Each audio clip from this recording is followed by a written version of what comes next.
because this is a fun story. Paul Luke weighs Guess 130. 140. Okay, that was a good guess. Yeah. So the one match, well, 2 matches that I've taken in jiu-jitsu, I did at 136. Mm-hmm. So a very tiny little weight cut. Yeah, not even. I got to eat the morning of. That's beautiful.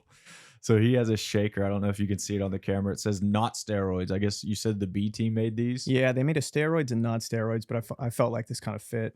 You know. And Vince has the steroids one. Yeah, I'm not saying he does steroids, but he's pretty jacked. He's pretty jacked. He's pretty sexy. Yeah, there might be some acai. There isn't. He's all natural, but it seemed like it fit him more than it fit me. So, dude, I love Craig Jones, the B team, what they're doing for the sport for sure. They're playing the perfect heel to Gordon Ryan being the king and everything, obviously with the split.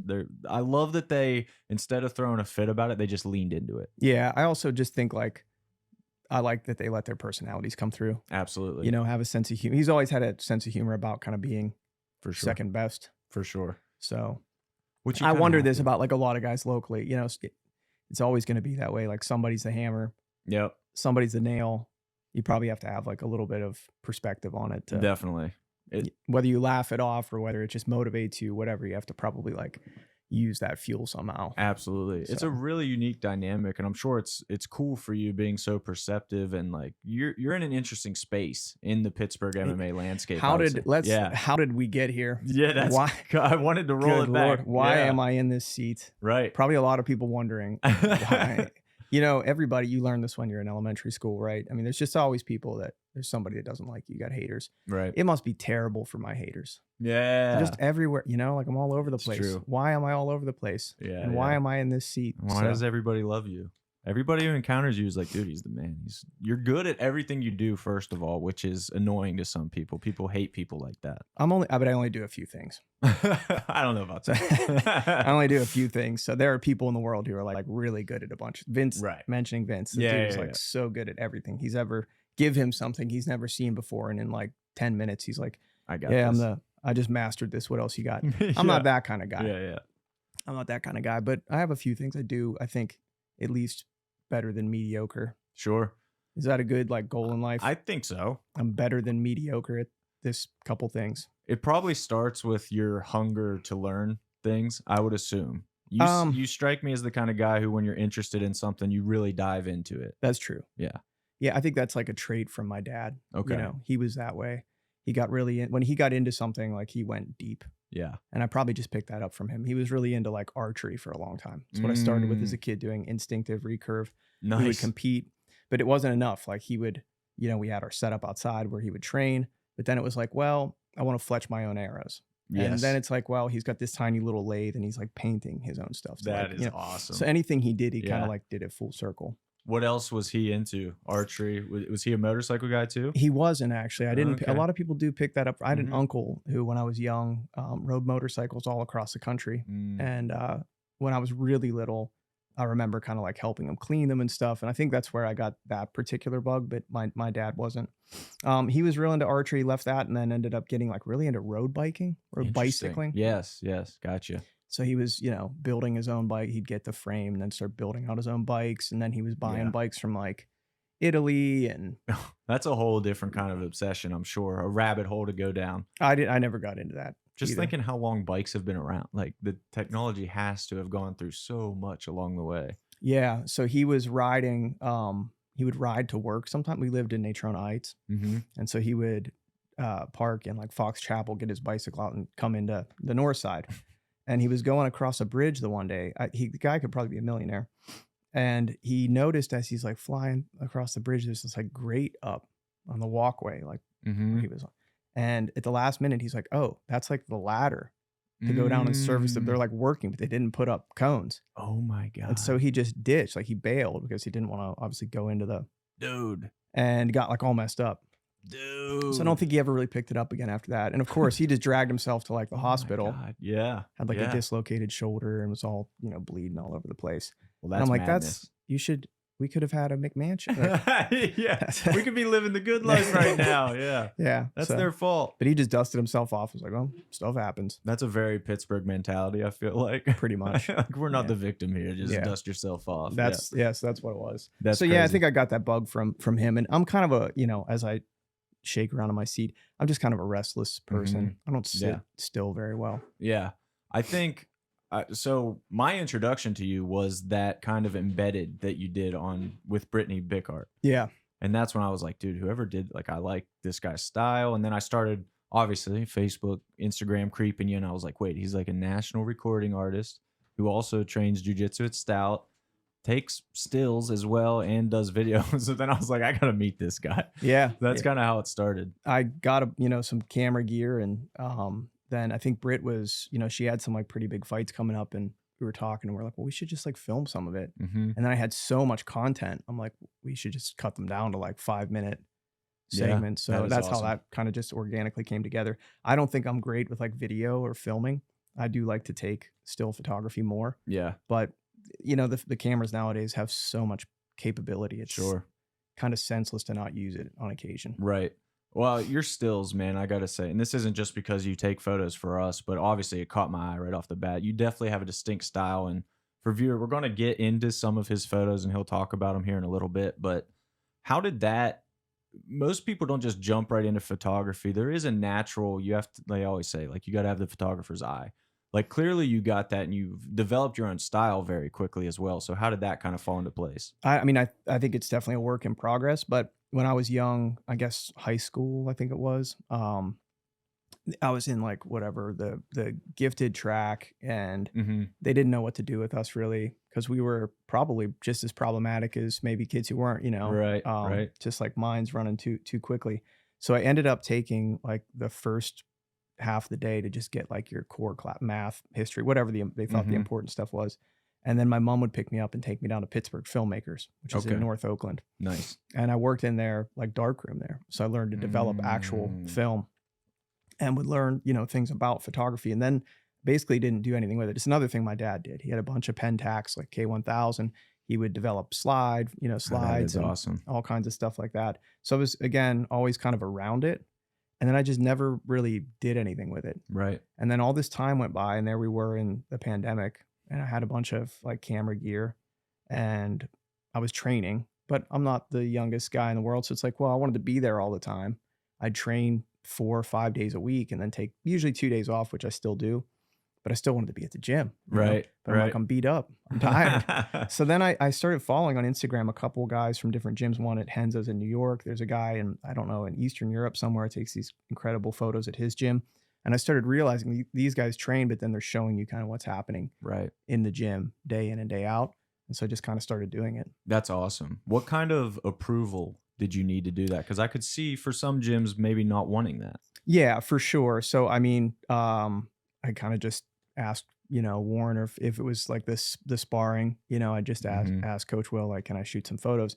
And it was good for, I think, the fighters, because I give them all the photos. Exactly. I think artists should get paid for sure. So if it's like a ticketed event or something, I've done grappling events, I shoot for you guys. I do think, obviously then it's a little different, but these people are just trying to get their name out there. So I'm happy to find a way to contribute. Like, that's how I can contribute. Right. And it's really cool seeing, and anybody who's in the Pittsburgh MMA space on Instagram in particular, like, I see your photos pop up every day, and not from you, like you're saying, from the fighters posting them, using them. Like, I can tell instantly, like, yeah, Paul took that. It's pretty cool. Sometimes I'll go through and you see, on Instagram, like the stories, just people's profile picture. Right. And some days I'm like, oh wow, there's like 20 of them that are mine. Yeah. Yeah. And I'm like, I like that. It's like 20 different people are using a photo I took as their profile or more, you see it kind of going through. Well, I definitely can't blame. You need to take a picture of me next. I do. I brought. Yeah. There we go. Yeah. Yeah. You got to get back out on the mats, dude. For real. For real. That would be the ultimate Paul Luke. Me getting choked. I will put a profile pic of me getting choked out for sure. Yeah. No shame in my game. No, it happens. Everybody gets choked every day. Yeah. I wish it weren't that way, but yeah, every single day. Well, so are you a blue belt? Yeah. Okay, that's what I thought. About maybe midway through. Yeah. You never know. Yeah. Do you train in a gi formally too? Okay, I thought you were like purely no gi. Yeah, I don't know what happened. I was kind of like super into the gi at first. Oh, okay. And then I think in 2021 I started training for no gi worlds, and then I was just like, wow, I don't really like the gi at all anymore. And as a guitar player, with all the grips, yes, I would find that like my fingers were always like really stoved, and not just lightly. Like maybe I'm being a baby, but I don't think so. I mean, it was like some of them were horrendous. Yeah. And I'm like, man, this isn't really sustainable for me to go home and then. Yeah. But with it just like never happens in no-gi. I'm glad you said that. I wanted to talk about that because one time when I was working for Flow Combat, I got to interview Matt Heafy, Trivium's lead frontman, singer, guitar player. And he just got his black belt actually. And throughout tour, like when they go places, he'll find gyms to train at in between. That's a dream. Yeah. And I was just thinking to myself, is there a worse sport for a singer guitar player to practice than jiu-jitsu? Any wrist injury, getting choked, the throat, like there's so much that is terrible for that. It's probably not ideal. Yeah. Yeah, it's probably not ideal, but I guess careful about maybe who you're training with. Sure. I've been pretty I've obviously going to catch injuries, but yeah, it was just the finger thing mostly. Yeah. So I'll probably never advance because I'm never in the gi. Like that's when they kind of hand out, and it's just not really for me. Maybe, I don't know. Warren tells me that, you go through phases. I don't think I've been in it long enough to really have a bunch of phases. So maybe I'll wake up in a month and say, I just want to wear pajamas all the time. Whatever. Who knows, man? Especially with your life, right? Like you've gone through a lot of phases, and like we talked about earlier, you're always interested in the new thing. So what's to say that one day you won't wake up and be like, yeah, I'm about that gi life now. It is possible. Yeah. There's a couple people I really like to roll with, like just in the gi, but it's just so much easier. Get a pair of shorts. Just show up. Yep. Exactly. I love that. It's kind of my attitude. So yeah. So I guess it's kind of partly what led me here. For sure. That's awesome, man. Let's pull up some of your photos while we're talking about it. I'll pull them up here. Danny Paul, pull them up on the screen. I believe the first one is one that you shot for us. Yeah. Is this? Yeah, here we go. Yeah, this is Noah Kiska and Ethan Kenny. Yeah, so I like that one, I think, just because, when I'm standing up there on the cage, I don't know that everybody sees this that closely. Like this probably went by in a split second, and he didn't have a huge reaction to it. You would have like never really noticed that was it's just a simple teep. Like you can even tell if you look on the right, like he's not overexerting himself. He didn't like send that kick with like fierce intention, but look at how like damaging it is. Yeah, that's beautiful. And Ethan Kenny, we want to talk about a specimen as an amateur fighter. You think that dude's ever lifted a weight in his life? I mean, both of these guys. And that was a super high level fight. It was. Yeah. And the funny thing is, like, I caught the wince, but nobody would have, like, he just brushed that off. That is, but it's really so like, if that happened to me with just that teep, I'd be dead. You would have killed him. I would have been like, listen, you guys got to take me to the hospital. Yeah. And the other guy would have been like, I just teeped you lightly. It was a light teep. And Noah's a guy, you've shot him at Stout, I'm sure too. He comes in, right? Probably. Yeah. I mean, honestly, dude, I probably have, I don't even know. I truly don't know. It's tens of thousands of photos from Stout. That's insane. Because you figure any Saturday that I pop in, which is like typically what I do, like I'll sometimes train in the early morning and then stick around and shoot. It's like I shoot like 500 to 700 to 800 to over 1,000 photos sometimes. Oh my God. So it's like, it's been a lot. How long does it take you to go through them after a Saturday? Too long now, especially now that I have a kid, Yeah, but I do, a lot gets left behind. So I think one day it'll be interesting to like go back through all of it. I have it all archived because there's probably so many gems, but I'll just scan through and you can kind of see like, oh, I'm getting better at just looking and saying like, I know that's a good shot, I got you. Or I really try to pay attention to maybe people who have like fights coming up. Right. Okay. So I'll be looking for certain people that I shot just because I know they need some promo or whatever. So I'm sure I probably have 100 photos of this guy, like for sure sitting on a hard drive. Yeah. But that's why I like that photo. I mean, it's not like the huge knockout, but man, these guys are, it really shows you like what they're made of. Yeah. Because that's probably for them light little. And the fun layer to this for me is that these are 2 debut amateurs. So that's crazy. Actually. Wow. Yeah. And like we said, that's as high level. They both had really strong wrestling backgrounds, were athletes their whole lives, and it wasn't really an 0-0 versus an 0-0, but just on paper. It's funny how that like goes over my head. I'm just in the moment, and it's like there's 2 guys, and I'm just trying to get things locked in. Yeah, and people will ask me questions about it afterwards. I'm like, man, I don't even I'm not even sure. I was just doing my job. I was just making sure I got these guys like in frame the best I could. Yeah. So you mentioned something cool about like revisiting photos that you've taken. Like down the road, it'll be cool to look at some of these. And I think the next one up is going to be a really perfect example of that. Yeah, for sure. This is one of the an early photo I took actually up at Mat Factory. So, and again, I have no idea how I even got linked up with them. Yeah.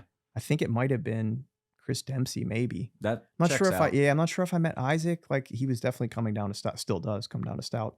Yeah. But I think Chris was down there a good bit more. He might have invited me up. I can't remember. Yeah. There's clearly a strong Mat Factory Stout connection. There, we go, a lot of our people go up there, especially on Sundays.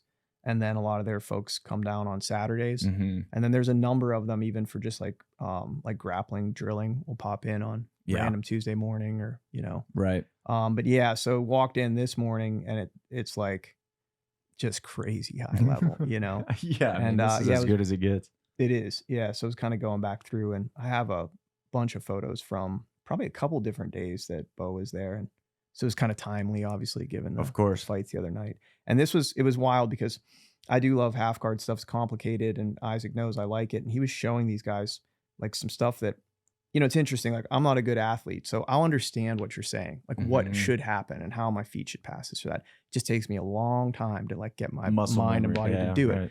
He's showing these guys like the really intricate stuff. It was not basic in any way. And they did it like twice. And like, yeah, I got this.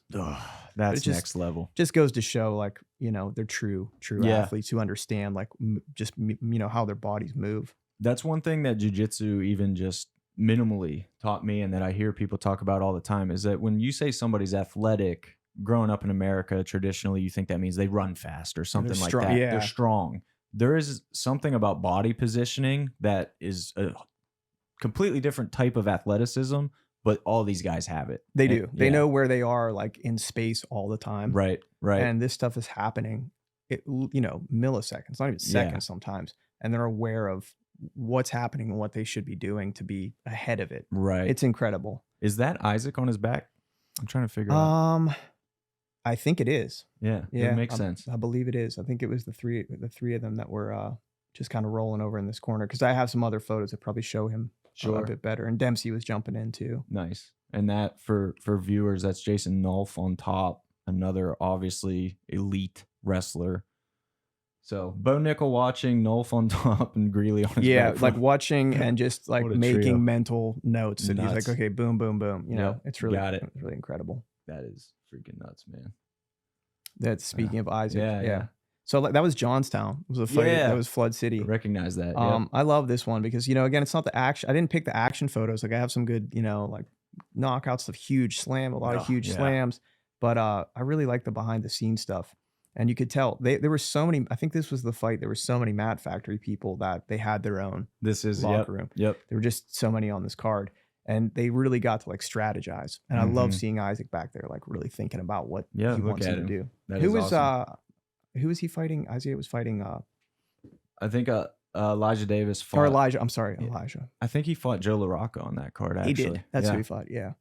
It was, and I think, he was coming out and Elijah knew like he's stronger in wrestling. Joe's like got some pretty wild strikes. Nuts, dude, yeah. So they were really warming up with like, getting their hands on him. Right. And then you see like, I just wonder kind of like what is Isaac really thinking about? I know. Back there.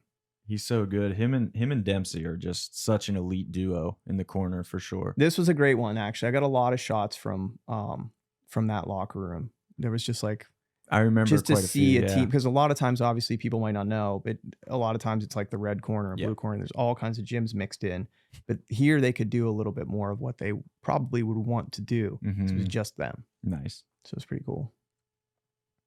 We got oh geez, that's the next one. That's the one. Come on. I mean, it sucks, that we have this shot for this guy again. Some days you're the hammer, some days you're the nail. It's gonna happen to everybody probably who opts to compete in a combat sport. It's inevitable. But it's an incredibly timed shot. Right. And it just so happened that they were a lot of times you can't control it if their backs are to you or the shots when they're like right underneath you get a little bit tough. Like if you're just looking right down on them, it just lined up so perfectly. And obviously he took like a bad knockout, and you know, you hate to see it plastered everywhere, but it's like the timing was insane. Yeah, and I think your whole gallery, you had a series I was of just like this. on it. I you saw could it tell. kind of happening, and I Yeah. just like hammered down. Yeah. And it was like you could string it together and make it like a film. Yeah, it looks like a stop motion animation film or something like that. And it's it was really just cool. it was a crazy fight. It's not like this guy just came out and got knocked out. Right. It was a wild fight. And really I remember Josh, I think it was after the first round. So they got into it. They were scrapping. I'm pretty sure it was after the first round. He like yelled at him. The bell hits and he yelled at him. He's like, I like you. He's like, you're tough. And walked off to his corner. I'm like, dude, That's Josh savage.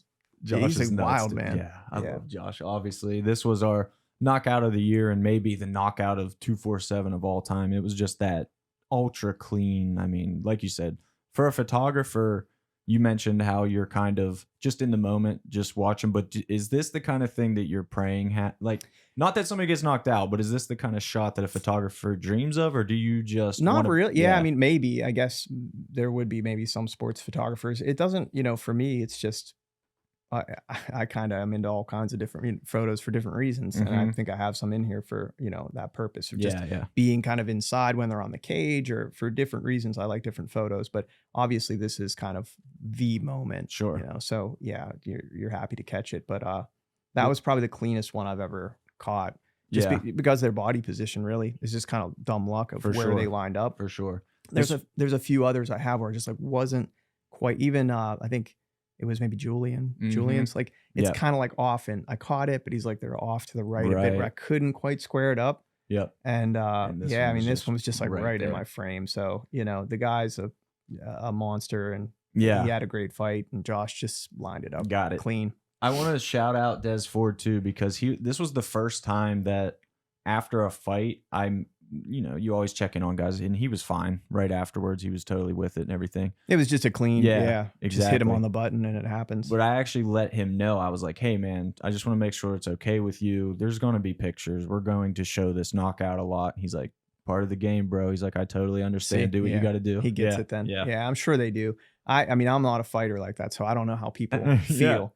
But I think, you know, if you're gonna live this kind of lifestyle, you're gonna have those moments on both sides of the coin. So yeah, Josh, he's a wild man. He is a stout guy. Another stout guy. A little bit of a stout guy. Yeah. So I mean, obviously I have my people out here, but this was in Chicago, and it was pretty cool. So this was actually just in last year, and Mike went out and was like, "Well, I'm gonna compete in this IBJJF in the adult division," which, you know, nowadays it's kind of being overrun with like really young people. You know, it's getting tough, I think, for guys who are, these are like, there's like 7, 18, 20, 25. And they're all so good. They're so fast too, you know? So he went out there, and it was really cool to, you know, obviously I didn't really catch his fight career. So to spend a bunch of time around him, and then I've seen him grapple a lot in tournaments, not obviously at the gym as well, but in some tournaments and stuff. And it was really cool to just see him zone out. We were there. There's some other style people there, but he went into like his own. That's cool. Like we weren't even in the same room anymore. Oh, you know, he just was like, okay, headphones in. I'm going to start warming up. That's getting awesome. Like wrestling movement. It's it's on my page a bunch because I really like, there's a series of this too. And I just liked seeing him, like, how's he getting in that mode to like flip that switch. And there's a different photo. I don't have it in this set, and I'm waiting out on the mat, and he's walking out. Somebody from like IBJJF always leads you out of kind of the bullpen. And man, like the look on his face, I'm like, damn, that's awesome. This guy's in the zone. And he won. He actually ended up taking gold there, which is pretty crazy. That is. Yeah, that's beautiful, man. And also, I've never seen a picture and more instantly been sure somebody was a wrestler than this picture. He was just, he was out there ready to wrestle, and he did for a little bit. And then I think in that match, he stayed on top, used a lot of his like mixer passing. That's and beautiful. Just kind of dominated, you know, front headlock. That's really cool. It was it was a good series of matches. So that is a favorite of mine. Plus, you know, the other thing too, a lot of this, that's natural light. I know that doesn't. Oh wow. That doesn't probably mean a lot to your viewers. But so often I'm just under like lights at an event. Yep. And it can be good. It can be fine, but there's a huge wall of windows, and for a photographer, I was like, oh, thank God. This is beautiful. Yeah. Yeah. So more stout stuff. I mean, it's Gary Tonin. Yeah, I had to include this one. How could you not? You know, one of the best to ever do it. He came in just December of 2022 last year, and he needed some sparring partners because I think he had Oh, okay. he had a fight coming up. Wow, that's He was interesting. kind of getting ready. Just didn't want to. He wanted to stay, obviously, in shape and kind of near Right, weight. So they right. brought in very certain people for him in the mornings, every Wow. morning, and they were sparring. I did get a bunch of pictures from that. And obviously, Warren's, former D1 wrestler and spent his life in grappling and jiu-jitsu, but He knows what he's doing a little bit. he knows what he's doing, but you never see him strike. Mhm. And I came in that morning, was probably the second or third morning that I'd shot Gary sparring with our people. And Warren's kind of just over there checking it out.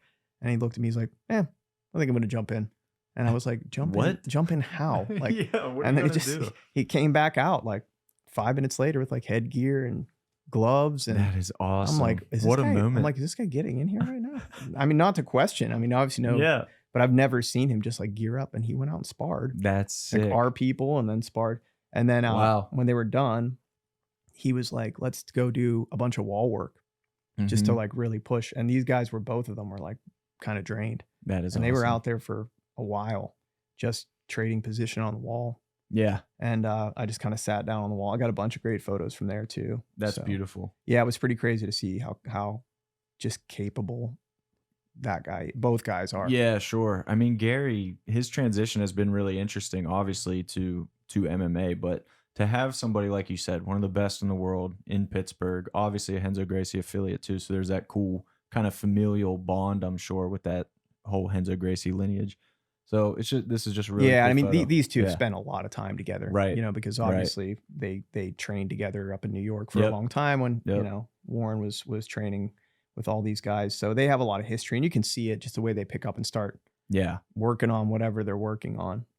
So that was pretty cool. I love this photo for also the out of focus. Somebody's getting fighting off a triangle there. Yeah. Somebody's getting that arm dragged across there. Yeah. I'm not sure who that is back there, but And that's part, I'm sure, being a gym photographer as well, as you get a lot of stuff you don't even intend to, but there it is in the background happening. Yep. What we got next? Oh yeah. This was I out love this at one. Strong Style. Yep. Yeah, so this was when we were driving out like every weekend to this was Jessica I's training camp. And it actually happened twice because she had a fight against is it Manon? She's like French kickboxer in the UFC. This guy's gonna know, not me. It'll come to me. I'm terrible with names, but I think it was supposed to be. I believe she's out of France, if I'm not mistaken, and she's kind of long, and she's a kickboxer, and I believe that she, very similar, like Britt's very tall, Yeah, like long arms. I was super surprised. Sorry to cut you off, but I met Britt for the first time at one of our events, like in person. I've obviously seen her online, but I was very surprised by how tall and lanky, lean she was. I was like, dang, I didn't realize. And that's why she kind of got, I think, recruited to do that. So we were going out. Well, unfortunately, she did that whole camp. And I think at the very end, she I don't know if she broke her nose. Something happened. And Jessica, I couldn't take the fight. And like at the last minute too. That's brutal. It was like she went down to her light rounds. Like, we're not going to do anything anymore. And I don't know. It wasn't with one of our people, but something happened. And she's like, well, this is definitely not going to be healed. So she had to not. So then a second camp started up a little while later, and we were going out there a lot. And Strong Style is a very cool gym. I think they're actually in the process of moving to a new space, a building that they purchased, but the one that we were at was still really impressive, like really good MMA program out there that I got to see because their practice would be wrapping up. So nice. And again, I'm terrible with names, but like, I think it was Alexa Kamor. Okay. Guy out there. He's a UFC guy. He was out there training. I mean, there's a bunch of people who are like real deal. I shot some of Josh Rawler incidentally before I even knew he was only, that's cool. A guy around here. And this was, just one of those things where they had the cage empty. They would go in. I wasn't really standing in the cage. Obviously, they were kind of getting after it. But I love it was brutal rounds. Yeah. They just get into it. Some of them, we light at first, but then it was like she wanted to feel a fight. Yeah. Yeah. Yeah. And so they were doing a lot of cage work. I think in this instance too, because she knew she was going to be against a kickboxer, they wanted to close that space off. They didn't want distance, so she could throw some weird kick up there. So it ended up being a ton of cage work. And I will say, for Britt's benefit, she never got taken down. Nice. She's a dog. That's huge. Yeah. And I'm actually glad you said that, because that was going to be like the secondary reason I love this photo is that it's cool to see Britt getting work with such an elite level female fighter, holding her own. And like you said, now in the past, obviously Britt's looking to make her pro debut soon. So this is kind of a fun, like, this is the transition. It's happening right It here. was crazy to see because Yeah. Not it to just interrupt you guys, but is it Manon Fiora? yeah, Yeah. I think that's There we who it go. was. Nice. I am really terrible with names. Dude, but me too. Somehow it's in there. I used to know like every UFC fighter in the world, but ever since I started working for 247, just yeah, I'm way more gets all focused on shredded in local. there. Yeah. Yep. Yeah, so that was fun. They were good trips out there. Yeah, this one, probably the first time I shot Lucas. This is a guy, Josh Olson, who also has he fought for you guys? He did. Yeah. Yep. Okay, because he takes fights around the area too. Sure. But I think time will tell. But I wonder if this will be like a Bo Nickel kind of thing Nice. that I'll be pulling up one day. Like, hey, Yeah, look, yeah. I shot this photo of this guy back. He's got this. It's like really depicts who that guy is because I don't really know him well and I'm kind of getting to know him. But he's definitely got that like swagger. Yep. And at 100%. first, I was like, I don't know how I feel about this. Yeah. You know, but then he's got it. Yeah. Yeah. You know what I mean? It When just you is back like, it up. yeah. And I think it actually just is like part of who he Exactly. is. Yep. And when you see that, you're like, okay, this isn't just some weird personality thing he's trying to like This put is on him. like some clothing or something. Yep. It just actually is him. And I'm Yep. like, I love this guy. Yeah, I love that's exactly why I wanted to show this photo as well, because to me and any 247 viewers who have seen Lucas fight for us, they've seen it as well. That's just this is him in training. That is on who a he is. random, Yeah. That's his hands are down. You can tell he's like, let's go. It's he's like got so it. relaxed. It's Even crazy. in a still, you can tell. This Yeah. is an early, I don't know. I mean, I could be wrong, but I'm pretty sure this is one of the first times I'm like, well, who is this guy? He's carrying his hands super low yeah. and he's so good. Like, and if he decides he's going to shoot, that's the it problem for you. Yeah. But then he's like, really, he has like, I mean, it's almost like, I'm trying to think like, he's got this strange, like he makes weird angle. He's going to be dangerous. Yeah. I think there really could be something there. Big time potential 'cause there. Yeah. he's got strikes and he comes at things from like a different Mhm. perspective. And I've heard from the coaches, I can't remember which one said it to me. They were like, I've never seen somebody like backstage who was just like, yeah, We're good. we're good to go. It's Like, so crazy. it's already, I think, like one in his Yep. mind. Yep. Yeah. And then he- it's a matter of just getting out there and doing it, yeah. which probably makes him truly like a little bit different. For potentially. sure. He's pretty special, man. I really believe that too. And I think, it sounds crazy to make this comparison, but it reminds me of a lot of what you heard about John Jones in his early like regional come up, where like he was just doing shit that wasn't by the book, just trusting himself. Kind of like Sean O'Malley. Yeah, Sean It's kinda O'Malley who too, I think for of sure. a little bit. Yep. He doesn't have like the hair dyed yet, but Right. Yet he has that like way that he carries himself. And I almost think like, I wonder if his striking's going to be how again, Sean O'Malley finds those weird Mhm. ways to kind of like Yep. make angles. I It's feel like super I'm unique. not like a high level striking guy, or Right. I don't. You can just write off what I'm saying. Maybe I'm wrong. Maybe somebody will watch him and say like, We'll get Will to chime in. yeah, Will can chime in. He definitely would know. But I feel like that's what I see from him. And I Mhm. think obviously what always makes it so dangerous is like, if he decides he's going to take you down, he's going to take you down. Yeah. Yeah. That's always an option for him. Yeah, so that was I do like that photo. I'm kind of just getting to know him. He's at the gym a lot. He trains very hard. Yeah. But I remember shooting him and looking at this. I'm like, what is this guy all about? And then Yeah. once I finally got to know him, like, nope, that's I caught him on camera truly just the way That that is he is, and freaking I awesome. actually love it. Yeah. Nice. Next up. Oh, Joe, that's probably from that fight. Yeah. How can Yeah. you not love this guy? Oh my god, he's the best. What you dude. should He's start the it. best. We should just film him. Honestly. We should just walk around and probably like Keep a film camera on him. this guy in his daily life. Like, what's a day like for this guy? That's a great question, and I want to know. Have you had him on here? No, You probably should. I would love to have Joe LaRocca on the podcast. He was backstage. Where did I first shoot him? I can't remember what fight it was. And I'm like, man, you can just same thing as kind of in a different way, when you see people truly as they are. Yeah. Because with fighting, I'm sure that's just a tough thing to do. I mean, I Oh, could man, never make that insane. walk. Yeah. So a lot of guys have to build themselves up in different ways or put on a little bit of a different look. Yep. And I get it. Yep. I wouldn't criticize that.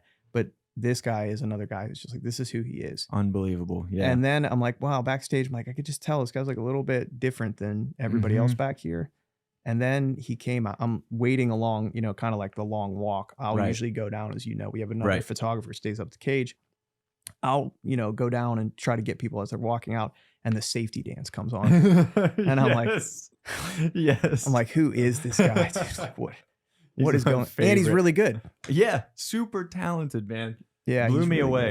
good. He comes out with like some ferocity too. You wouldn't. He hits like a necessarily- truck, I dude. bet he does. Yeah. Did you see? He got a 9-second knockout win. So yeah, Happened like right below me. yeah. Yeah, it was one of those ones where I don't know if it was this one or not.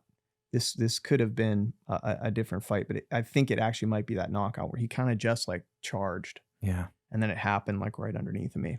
Yeah, I mean, we did a whole like LaRocca segment on the podcast before just praising him, and he's such an interesting guy. He's so lovable. He's like seriously one of the nicest guys I've ever met in my life. Yeah. No hyperbole, like just a genuinely chipper golden retriever type guy that you just love to be around. Even after his fight with, I think it was with Elijah, like the two of them were just hanging out. Yeah. After the great fight, just super happy. Literally can't not like this guy. Like even Jacob Loeffert, who he knocked out in 9 seconds, probably loves Joe LaRocca. He should. He should. Yeah. It's just like this guy's a great character, man. I would hang out with this guy for sure. So he walked out in a Golden Girls shirt for that second. The second fight. one, yeah. And what was the song for that too? It's It was not like, unusual. Yeah, it was a really good choice. So good, dude. He's beautiful, and the mullet obviously speaks for itself. It's nice. It's a good touch. Yeah. Joe LaRocca. Oh yeah, I love this one. I'm in the backseat. Yeah, this was really dark, so it's actually not that great of a photo. Like it's kind of pixelated. There was like no light. There's just that light from the cage, and obviously Miguel is like. I keep telling him, I'm like, I don't have any good photos of you because you go into the cage and you fight for 26 seconds each time. Yeah. It's really hard to work with 20 to 30 seconds. So I'm like, I would love to get you some cool photos from like your actual fights, but he just won't stay in there for very long enough for me to do it. So this was a good one too. I don't think people,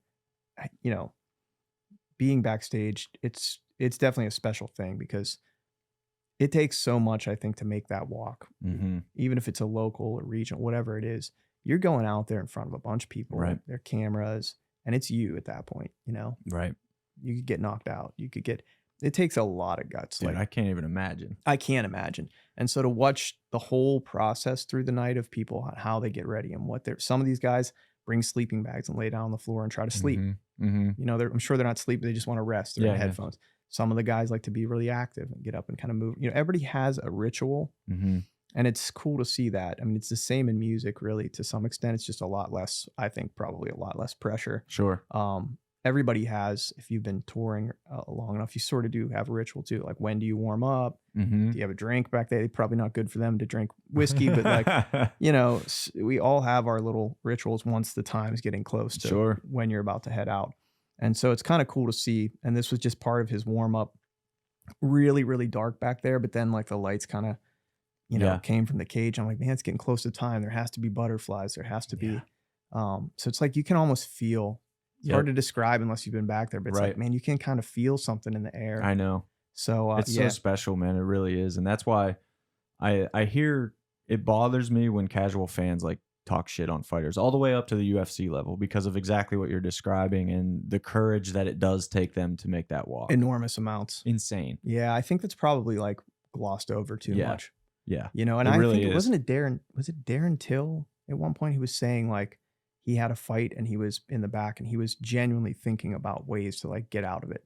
Like he was about to walk out. You could look it up. I think it was Darren Till, and he was like, man, I was back there and warm. It's getting close to my fight. And he's like, I wonder if I could just go to my people and be like, I have something happened. I'm messed up, And he's like, he's just, that's crazy. I think it's probably a natural, like truly fight or flight response, right? It happened to us once since I've been involved. We had a fight. The guy made weight. And this was still whenever like COVID restrictions were in place. So you had to get a swab as well the day of just to make sure you didn't have it going into the cage. Yeah. Yep.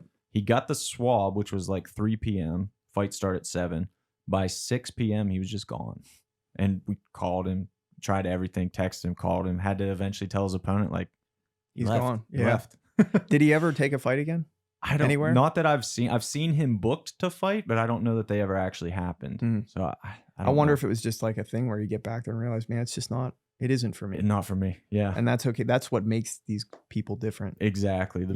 Just even being able to get down that first time. Exactly. Make that walk and get nuts. In there. Yeah. To stay within yourself is a lot. And I love to see people back there in their element. So we should take our hats off to takes a lot of courage Yeah, and and a lot of respect for everybody, win, lose, or draw. for sure. I think the last one I picked for very similar reasons. This is one of my favorite ones you've ever taken. Yeah, I mean, It's Hunter Starner. Yep. Yeah. It's just it's a lonely thing back there, right? Yeah. You know, I love being, like I said, I mean, not to be redundant, but I love being back there because it's like what's going through your mind, you know? Are you playing it out? How are you handling those nerves? Yeah. You know? I don't know. Yeah, there was something about like just the little light, and he was probably killing time, you Yep. know, probably not fighting for a few more rounds because guys will get up, start moving, start hitting pads. Absolutely. And that one is, you know, you're with I did a lot of shots, I think, in the set that I gave you with coaches because you're not alone. I mean, you have a team behind you, have people in your corner, but it is on you. Yep. At the end of the day. Yep. You know, and you can kind of see him right there just within, like he's just within himself, you know? Absolutely. This was a huge, the context makes this one even better. I think he was 6-0 fighting Cam Allgaier, who was also 6-0 for the title. It was a huge amateur fight where you knew the winner was going to turn pro and was ready for pro. So this was like his final boss, so to speak, of the amateur ranks. So it just had that extra gravity to the bout. And I love, even though it is like very regional MMA, to have a lamp like that backstage. I'm so happy you did, though. I love it. I know. I'm so happy you guys have. I wish they had the lamps back. The last time they weren't there at all, and I'm like, put the lamps back. Yeah, I there's think so we've much I can do. upgraded, but there's something about this picture. There's a lot of freaking like love. ones where people are it's just on the gloves, so it's more probably for like your website or things like that, because you can't even tell who it is. Yeah, but I'll do a lot under the light when people, you know, like really close in. Yeah, and I like that kind of stuff. I get excited for the photo sets in general after fights. I always am like, let's see what Paul and Chris got. But like your miscellaneous folders are always my favorite. Yeah, I like to do the random little stuff. Yeah. You know, so this is I did a lot of like, I think I gave you a lot of the behind the scenes kind of stuff. I enjoy that more. And Chris does get to roam, like he will roam around back there, but he's kind of camera one, so he has a little bit more stressful and important job where he needs to be up the cage. Sure. He needs to walk into the cage like when we have a winner. Exactly. So he's making sure that he's like anchored around that activity. I do get to float around a little bit more, and then I always go up to the cage and shoot like as a second camera during the fight. But every once in a while I'll be like floating off in the distance, like there's just something cool happening. So it's just kind of some individuals, and they're all, you know, all these people are like really unique people. I think it's kind of how I ended up getting so sucked into all of this. Is like I lived on, imagine like you lived on this little island for decades now, and we're out in the middle of the ocean. We're stuck on this island, nice island. I like it. It's filled with artists and writers and poets and people who, you know, work on films and musicians and all this stuff. And that's just what I kind of knew. It's like a bunch of different people that tend to be, I don't know, a little outcast maybe, or just think a little bit differently, or, you know, just kind of doing their own thing, marching to the beat of their own drummer. And then one day, about 4 years ago, I was like, well, I'm going to go for a swim, you know, and I decided I wanted to work out. Met this guy named Mike Guffey, and like, I kind of was just going through like a rough patch. I'm like, well, this is either going to go further down this dark road, or I could do something proactive and try to just like break out of this mindset. Sure. So I thought, well, believe it or not, I've never worked. I'm not a big workout guy. So I looked this guy up, just like a personal trainer, and I ended up at Stout. And he was lifting weights in the back, and then he would grapple every day going past the mats, you know? And now I'm meeting these fighters, and I'm like, so it's like you're on this island, one day you swim off of it, and you come to this other island, and you're like, wait a minute, there's a bunch of misfits over here. Like they're the same way. These people who are a little bit different, you know, but they all, I don't know that like all the artists over here are aware that we have like brothers and friends over on the other island, you know? So it's like, now it's kind of all gelling for me that these people are just, they're my kind of people. You couldn't have said it better. So the more I meet them, it's like, you know, the more I want to be involved, but obviously I can't help train these people. I can't be a great training partner for. Every once in a while, like I'll just be a body for some like grappler where they just want some reaction in drilling or something, but that makes sense. I'm never going to be able to really help people in any way besides. So this is a great way that I was like, wow, how can I kind of. It's a funny point. And to continue the UFC 285 times, we had the Bo Nickel photo earlier. I heard Dana White's post-fight interview. He described John Jones as working with an artist. Like, he's tough to wrangle. He kind of, like you said, marches to the beat of his own drummer. It is interesting how those two worlds overlap. And in your case, that's what I found super appealing was like you were obviously very and are high level musician, have lived the touring musician's life, now being so invested in local MMA and grappling, all of that, being able to see the similarities, you have a super unique perspective. Oh, on it. it's the same exact. I mean, honestly, they're different subjects, but it's the same. It's almost like the same exact path. Yeah. And that's why people will say, like, I don't know, somebody online was like, oh, you go to the gym and you sell all these photos to people, like kind of a snide comment. I'm like, brother, I don't sell any of these photos to these people. Yeah. Like, I know what it's like to try to build something that you're trying to get through like the eye of a needle. It's Right. so hard in music. It's gotten way harder over the years to like actually, scratch out some living. You need a lot of help along the way, and you need support. That's what makes a scene. A scene is not made by just the musicians there. The scene is made by the promoters, the venues, the fans, the support, a whole cast of people. And to me, it's the same thing here. You get all these guys and these women who are trying to make it through the eye of a needle, but they need, a venue. They need gyms to support them. They need fans to come. They need sponsors. They need content. They need photos. If I can take some photos and I'm not taking I'm not taking money out of someone's hand. They can't afford it. They don't have the ability to hire a photographer around the clock. If I can do it and give some people some photos that, obviously I have lots of room for improvement, and it's something that I think I can continue to get better at. But if it gives them like a little bit of help, I'm happy to do it. If you can ease 1/10 of what they need taken care of, that's awesome. Yeah. So I think like if you want to be part of a scene, no matter what it is, it doesn't matter if it's music, fighting, something else, you have to find you're part of it. No matter, even if you're not the person who's the painter or whatever it is, you have to find the way that like you can get in there and you can try to like uplift it a little bit.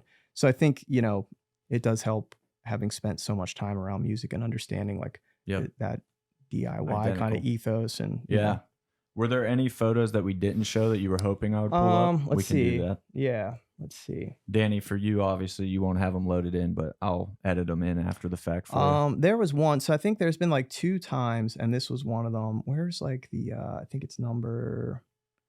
I'll find it real quick. Hold on, because I can see. I think it is number 9, Christian and Marshall Roberts. Okay. This is a good story. Again, not the best photo because I'm like way on the sidelines at an IBJJF. Like they won't let you have to get a media pass to be down on. It's kind of hard to get like down on them. Gotcha. They've got their few people do it. And at the top of the year, like if you apply, they're always like, oh, there's no more. They've got their few people that do it. So I'm shooting from kind of far away. And this is a stout guy. And the other guy's from actually Pedigo, Daisy Fresh. I don't know if you've ever heard of those guys. Marshall Roberts, I think is his name. Okay. Christian Schaefer kind of throwing the guillotine. Crazy match. And I think Christian medaled here, but pretty high level gym out of the Midwest, and they're tough. Like they're known as being like really, really tough. You said they were out of the Midwest. I already knew that. Yeah. So they, kind of scrappers. And a lot of them have come up and made a pretty big names for themselves. And so we knew that this was going to be a tough one. And the kid wrestled a lot, which was surprising. I didn't know that I didn't think he was going to do that, but Mike Wilkins is standing like just to my right. And he shot like the next time and shot his head right into Christian's nose, and you could hear it. I'm like, it broke. I mean, it was a huge sound. People said they heard it like rose up into and it's bleeding profusely. So they stop. They try to like stop the bleeding. They pack it. So now he can't breathe out of his nose. That's good. They start again. It immediately starts like bleeding all over the place. Yeah. And I'm starting to get worried because it's like the 3rd time, I think, definitely like the 3rd or 4th time, we'll just be like, this can't continue. We can't keep taping this kid up, right? Yeah. But I'd never really seen him be tested in this way. And this was one of 2 times I've seen people like ascend. And it was both times that happened, they actually weren't in the fight, like doing something. It was outside of it. So they've taped this kid up again, and he's off the side. Mike's kind of like losing his mind because he's not sure how he's going to react. This kid's bleeding, he can't breathe. And he's yelling. He's like, it's time. He's like, there's not much time left. You're up. He's like, big boy, this is big boy time. Like, gotta dig deep. And I like Christian, like kind of just like puffed his chest up a little bit and just gave like this little like knot and waved Mike off. And I was like, oh, like I got this shit, coach. Yeah. Dude. It was it gave me chills. Cause that's like awesome. I watched him. He didn't need to be coached. And Mike was, I think, wondering like, is he gonna just dig deep, or is this gonna, is he gonna make a mistake and let this guy take it at the last minute? And man, he just kind of like, just that little like wave off. I was like, wow, that's awesome. I feel like I just watched this guy like go leveled up. Yeah. And so much of that I think is instinctual for a lot of these guys. Like we talked about Siebert earlier. Some dudes just have it. Like Christian has it. He didn't need Yeah. You're It's a dog. just in him. It's in you. You got the It- dog in you. It Like truly they say. is. Yeah. I think that's overused, but then you It's see true. people in Yeah. there, you know, like it's overused and applied to maybe some people who Sure. it shouldn't, you know, It did shouldn't turn into a be. meme. Yeah. It did, yeah. But then there's certain people when you see it, and I've seen it a couple times, and I was like, wow, man, That's huge. it was a pretty crazy one. So I was really happy to be there for that, and I was happy to see him. Happy to see him. What was the second time you were thinking of? You said you saw it happen. It's actually with Britt. Oh, okay. Nice. They would go out there and spar and have hard rounds with Jessica I, and then you know, legendary coach Marcus Marinelli, and it's like Stipe's guy. They would take them to the back in a gym and work out. I mean, after like crushing rounds, and then he would run them through. He's like a big what was the big powerlifting gym out there in Cleveland?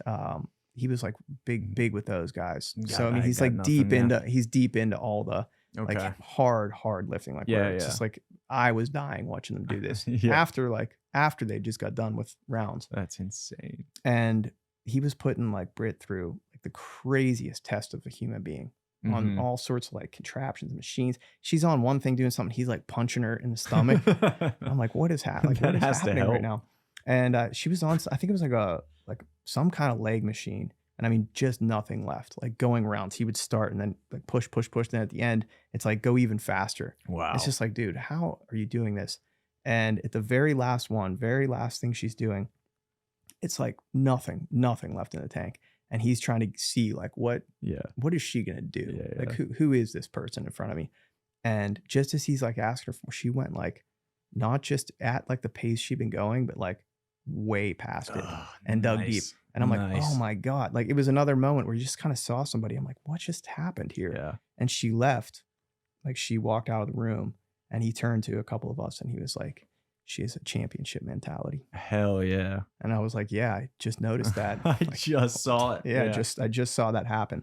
So it's funny to like both times it wasn't like in a scrap or even though Christian was definitely in a war, it was just these little things that happened where you're like, wow, I don't have that in me. That's really interesting. A lot of people don't have that. For sure. For sure. So it was really kind of unique to like, it's burned in my mind for a few people where you're like, wow, these people are really special people. There's something there. Yeah. Something different there. So that was a cool one.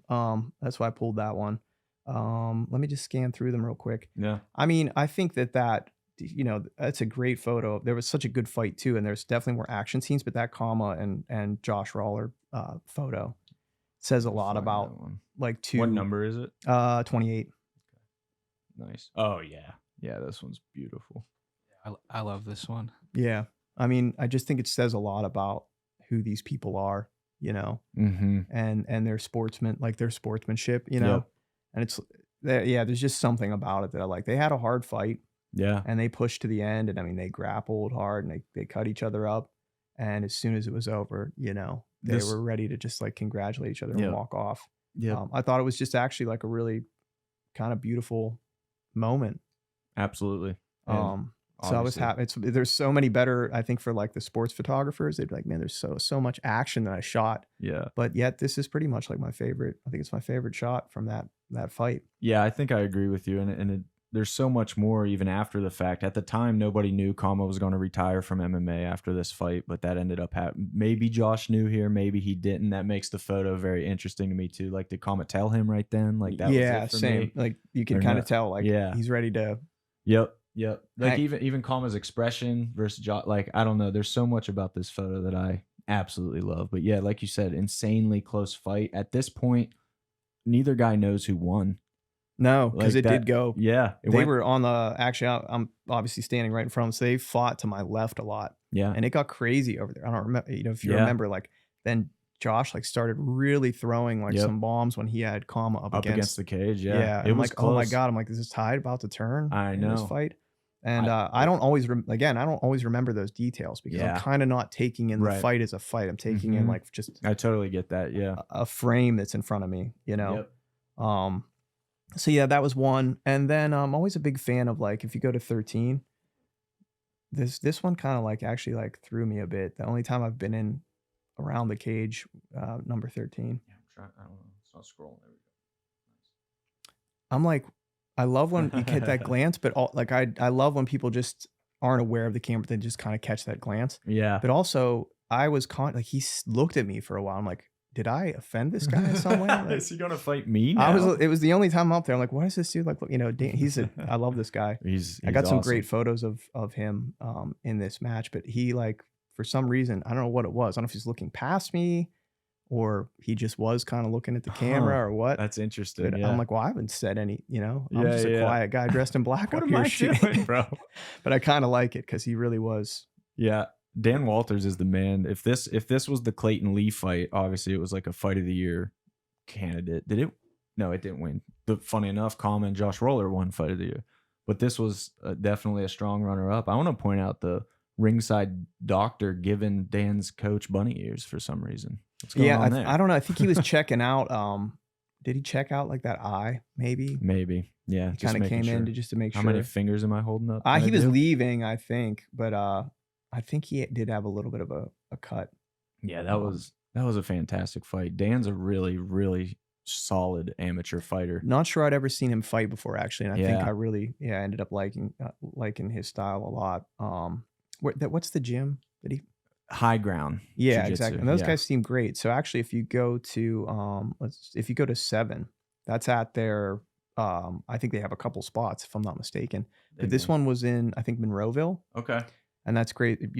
Most people should know it's Grace Gundrum, world champion, black belt, like 115-pound woman. Yeah. It's International Women's Day. I think this is a great photo. Oh, nice. For that, because at 115 pounds, she could kill destroy all of us. Everyone in here, probably at the same time. I think it's very possible. Yeah. I think it's very possible.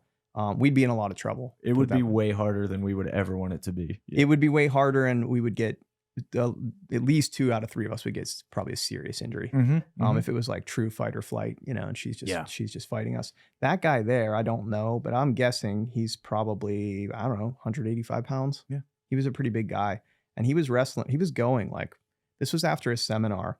And so sometimes it's just like flow. Like I jumped in and had some rounds with different people from 10th Planet Bethlehem. They're on the other side of the state. Great gym.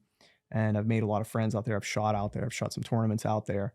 And they came through and so I think it's a good tie-in because High Ground hosted this seminar. And this guy was kind of going a little bit, and she was just like, okay, we're good. I'll just go to your back. Yeah. Yeah. And did some really slick. She has a lot of really slick moves and submissions, and I've grappled with her twice now. And probably the best grappler I've ever, and I've gone with some pretty high level people, but I think to be that weight, obviously I'm not a heavy guy. Sure.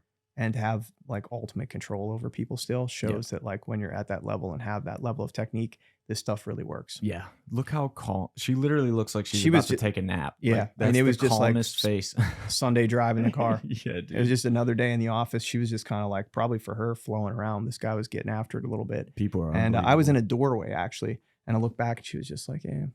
What's up? Yeah, kind of hanging out. So that's a good tie into that one. And funny enough, just to take it back to Dan real quick, you said you don't think you ever saw him fight before. He fought for us at Bitby 12, and that was the one you had to miss with your back injury, I think. Oh, probably. So funny enough, that was probably the first time you ever saw him. Yeah. I got messed up in grappling. How is your back, by the way? It's good. Yeah, it was fine. Good. I mean, it was only a few weeks, Good.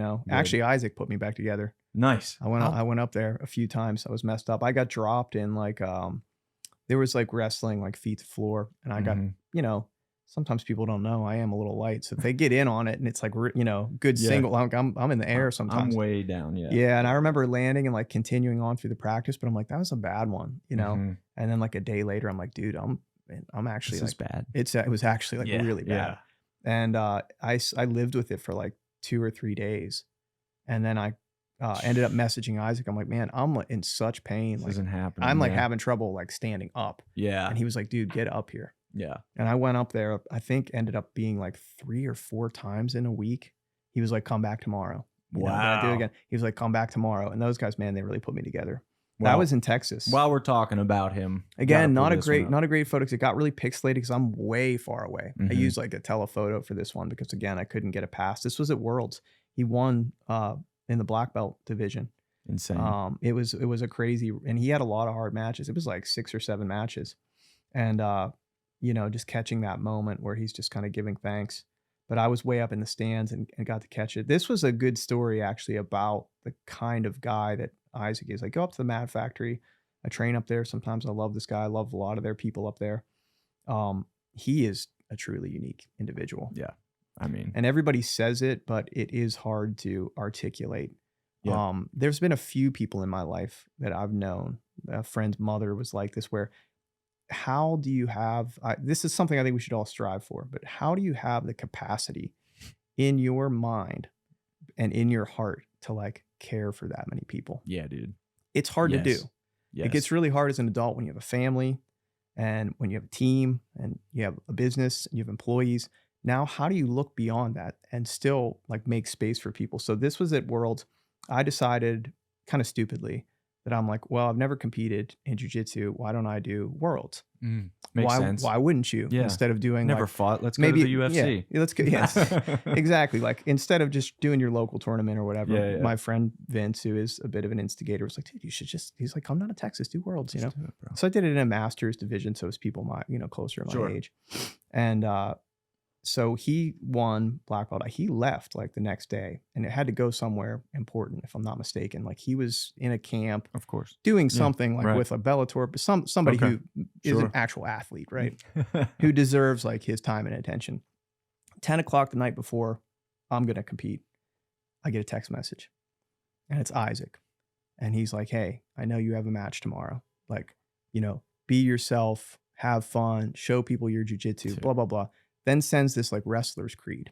It's this really beautiful creed of just like, again, kind of doing things for a bigger purpose, looking beyond yourself, etc. And I said the next day, I was staying with like Vince and Mike Wilkins and a few people down in Texas. And I'm like, how did this guy remember to do that? Hey, I'm not like, I don't train in his gym. Mhm. We are buds, but it's not like I'm his best friend or anything.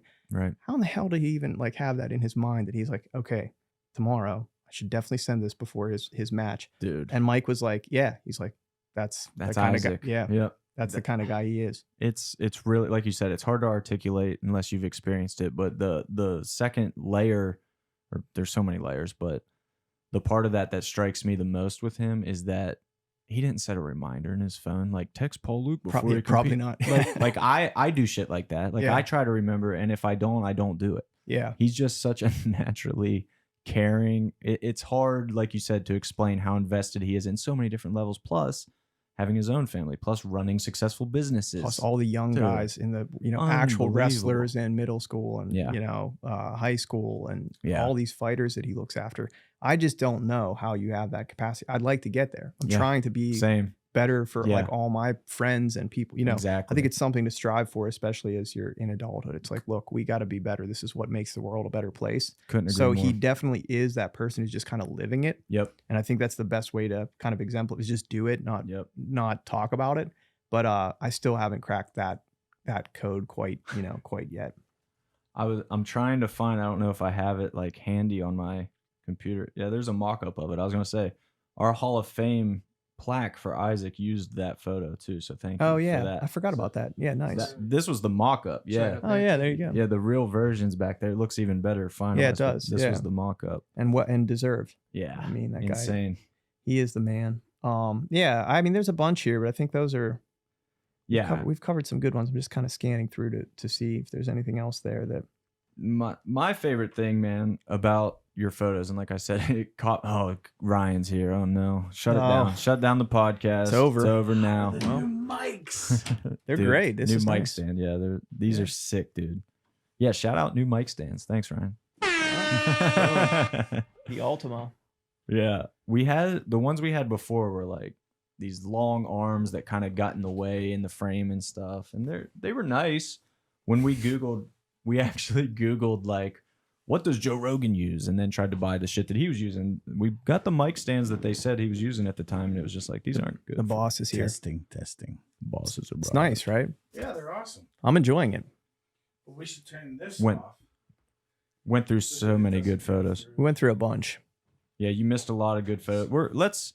I'm gonna hand select one to finish on here, Paul. Yeah, This is awesome. that was a good one too. Yeah, I think if I'm trying to remember who won that fight. I think it Edwin was. won. Did he? Yeah, Yeah. for sure. And it's another one of those things where people just don't see behind the curtain, Mm-hmm. you know, that there is a lot of respect. I'm Yeah. sure there's a few times where it's like, man, it's just bad blood or something. But I'm sure.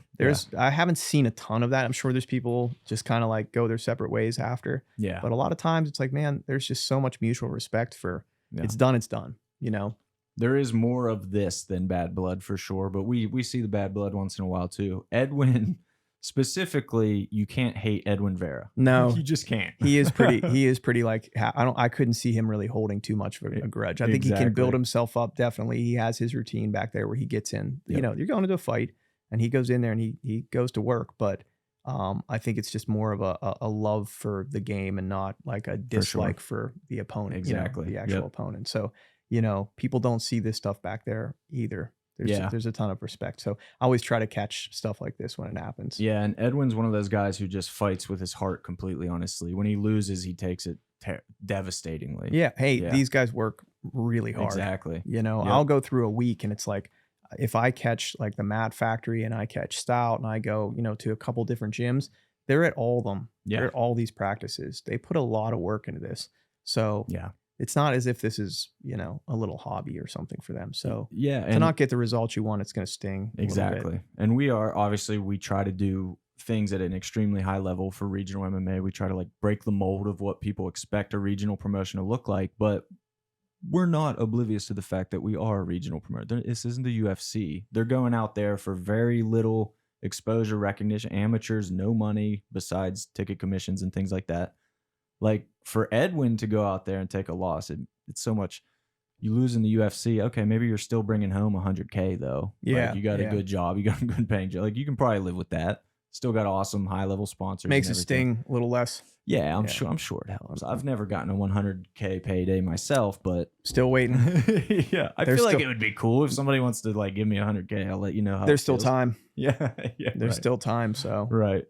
But yeah, man, it's we're honored truly, man, to have you capturing these moments because from the beginning, like I said, I appreciated your eye and your creative instinct. And I think as we just showed with those photos, there's a good knack of you understanding powerful moments, not just the Des Ford, Josh Visoki. That's a traditional, got to get that shot right. But then the Hunter Starner under the lamp, Edwin and Austin Martinez embracing, like you have a really good understanding of where to be and what's important. So thank you for that, dude. well, I appreciate you giving me the opportunity. It's been fun. Done a bunch now, and yeah, I'm just kind of looking to see where I fit in, and hopefully look back on it all one day and capture a little moment in kind of combat sports around this area. And I Mhm. actually think right now, and you guys are playing a big part of this, that there's a little something happening. Yeah. I can see it. It kind of goes back to music where you start to see like different parts of the country and like, man, there's something happening in this city. Yep. There's a little scene popping up. There's really good artists and bands coming out of this town for whatever reason right now. Yep. It seems like that's a Pittsburgh thing right now for MMA. Sure. We definitely feel it too, man. That means a lot though, that you're noticing it, that I know a lot of fighters have texted us noticing it. There's a lot of cool anecdotes that feel really good, obviously, when it comes up. If somebody says they got a fight and somebody's like, is it for 247? Like they just assume it's for us. Like that's really cool. But dude, we have so much work to do and we're going like 2023 is going to be huge. Awesome. Yeah. Yeah. Hey, I mean, you have to have a platform, right? Yeah. And you're providing that platform. Yeah. So if it wasn't here, then I think all these people would be going to other towns. Exactly. And there's a little bit of that. You have to, right, to find competition. But Absolutely. it's an important part of the scene. You have to have a platform to go and get fights. And you guys are bringing in people from, Ohio, New York, West Virginia. And I think it can only grow. Everybody just has to realize that, again, creating that thing is not just one element. It's not just fighters. It's not just gyms. It takes a whole bunch of people around it to kind of make that thing work. And all the fans too. I mean, if you're a fight fan and you're not coming out and catching some of this in person, I just don't understand that. I don't get it either. I said it on maybe the last podcast we did, actually. Huge Steelers fan my whole life. I would rather go to a regional MMA show, even not ours, just any regional MMA show, than a Steelers game. Yeah, it's the like energy is so much It's so different. Yeah. I'm not a huge sports guy in general, but like, for instance, I don't know, if I go to hockey games, man, it's so different. Yeah. You watch a hockey game on TV, it's fine. Yeah. You watch a hockey game in person, So Oh my much God. better, dude. So much better. It's so like tactile when you're Yep. there and you hear that crunching on the board, all that. Yeah, it's the same thing. You know, you have to go and actually, you know, see some fights. Yeah, that's funny. I use that example all the time. I'm like, the two sports that benefit you seeing them in person most are hockey and MMA, period. I could totally see that. Yeah. In my opinion, I've never been to a Formula One race. I could see that also being way different. I've been to person. some like Le Mans stuff. Okay, And there is sweet. something to be I'm said sure for like that's the crazy. earth shaking when they're coming around, you Yeah. know, the sound of it. So I've- I've done some of that stuff for Nice. sure. But this is definitely something that I think if you're into it, you know, maybe you trained before, maybe you train at a gym now, like you have to get out there. That's what makes it happen. Yeah, So if you want to see people ascend, a big part of it is actually just getting out there and For sure. supporting them. yeah, know? exactly. So, it seems like it goes without saying, but like there's so many people in Pittsburgh, and Ryan talks about it all the time. This is always our challenge. We know there are people in Pittsburgh who love the UFC who don't come to our shows.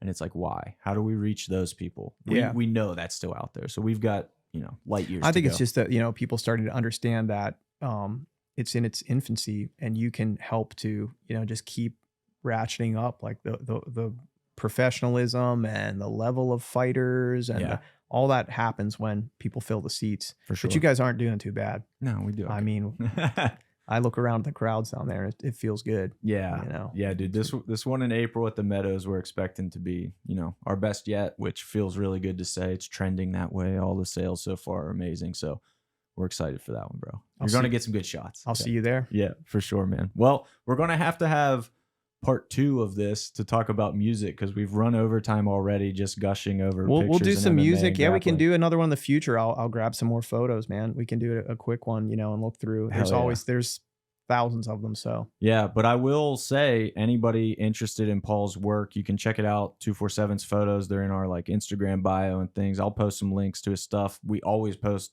his and Chris's photos after the fights as well. Galleries to download, but go to YouTube and type in Paul Luke instead. Check out his music. Dude, we'll talk about it super briefly here, but your music career is insanely fascinating to me. And the more I dug into it, I was like, super legit. You underplay it hard. I mean, I just don't like, I don't know. It's just two separate things, Sure. you know?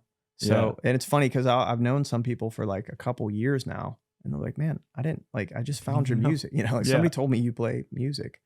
It's not like your cousin down the street who knows how to play guitar though. You were like legit doing the damn thing.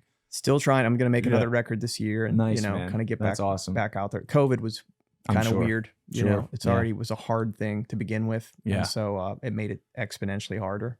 Sure. But yeah, I plan to make another record and I'm out there. I already played a couple shows this year and Yeah, I get saw out there those and pictures popping up. That was cool. Yeah, just to kind of get back out there. So, but no, in this world, I think it was is it Sid from Gorilla House? Yeah. You know, like they'll call me they're just like, oh, it's Picture Paul. You know what I mean? Like they Picture don't know. Paul. Yeah. They That's it's just a funny. dude with like a camera walking Yeah. around. But Yeah. I kind of like it. Yeah, like I said, to me, you underplay that aspect, but again, that's you, man. That's how you roll, and that's partly what makes you so damn interesting to me. So, thanks for being a part of the team, man. We genuinely appreciate the hell out of it, and you crush it. I mean, yeah. Thank you. Can't say enough good things. Let's go. All right.